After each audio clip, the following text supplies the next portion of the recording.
ஓ green tree இல்ல ஆ. இது ஒரு பிளான்ட். ஆ இப்போ இது ஹேர் டிரான்ஸ்பிளான்ட். தெரியாத மூஞ்சிக்கிட்ட போய் அடி வாங்கி வந்துக்கிறேன். இதுக்காக ஜாகி ஜான் ஜெட்லின்னு தெரிஞ்ச மூஞ்சிக்கிட்டே போய் அடி வாங்கி வர முடியும். அதே தான் உன்கிட்ட கேட்குறேன். இதான் ட்ரெண்டு. இது என்ன ட்ரீ? கண்ட்ரி கண்ணுகிட்ட வச்சிருக்கீங்களா? இதெல்லாம் வெளில போய் சொல்லு சிரிப்பாங்க. எந்திரிச்சு வெளியே வா சொல்றேன். சிரிச்சிட்டு உள்ள வந்து உட்காந்துக்கோ. உடனே என்ன சொல்ல நன்றி அப்படின்ட்டு போயிடணும். அது நீங்க போங்கன்னு சொல்றாங்க. போயிடுங்க.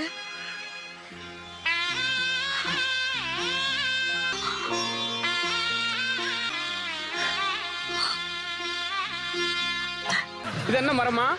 இது வந்து பச்சை மரம். பாத்துக்கிட்டே இருக்கல பாக்கு மரம்.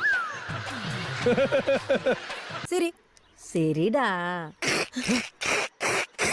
அம்மா இவன் கோட்ல கோட்டா சீனிவாசராவ் மாதிரி சிரிக்கிறாம்மா. ஒரு கிளாப் சக்சஸ் ஆன உடனே பயங்கர ஆட்டிடியூட்.